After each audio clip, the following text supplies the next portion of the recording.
இறைத்தூதர் ஸல்லல்லாஹு அலைஹி வஸல்லம் சொன்னார்கள், இந்த வானங்கள் பூமிகளை இறைவன் படைப்பதற்கு முன்னதாக 50,000 ஆண்டுகளுக்கு முன்னதாகவே மனிதர்களின் விதியை இறைவன் எழுதிவிட்டான். எவ்வளவு நாள் இவன் வாழ்வான், எவ்வளவு நாளில் மரணிப்பான், எதை பெறுவான், எதை இழப்பான், இவனுடைய வாழ்வாதாரம் என்ன, இவனுடைய சொத்து என்ன, இவனுடைய நஷ்டம் என்ன, இவனுடைய உறவு என்ன, இவன் பிரிவது என்ன, எல்லாம் எழுதப்பட்டு விட்டது. வானங்கள் பூமி படைப்பதற்கு 50,000 ஆண்டுகளுக்கு முன்னதாகவே தாயுடைய கருவறையில் அவன் இருக்கும் போதே மீண்டும் அதை உறுதிப்படுத்தினான். இறைத்தூதர் ஸல்லல்லாஹு அலைஹி வஸல்லம் சொன்னார்கள், நல்லா கேட்டுக்கோங்க, உள்ளத்தை தட்டி இந்த ஹதீஸ் அந்த உள்ளத்துக்கு சொல்லிக் கொடுங்க. எந்த ஒரு உயிரும் இந்த உலகத்தில் இருந்து மரணிக்காது அதனுடைய வாழ்வாதாரத்தை முழுமையாக்காமல். சுப்ஹானல்லாஹ், மீண்டும் சொல்கிறேன், எந்த ஒரு உயிரும் இந்த உலகத்தில் இருந்து மரணிக்காது அதனுடைய வாழ்வாதாரத்தை முழுமையாக்காமல்.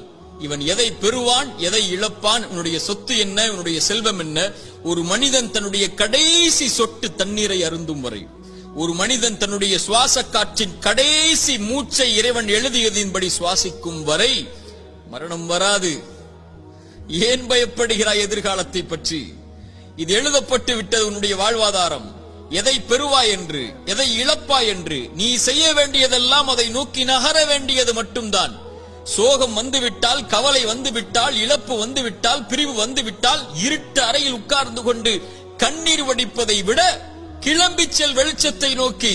உனக்கு பெற இருக்கின்ற அதிசயங்கள் ஏராளம் உன்னுடைய எதிர்காலத்தில். அதை நோக்கி செல் என்பதுதான் இறைவனும் இறைத்தூதரும் நமக்கு காட்டக்கூடிய வழி.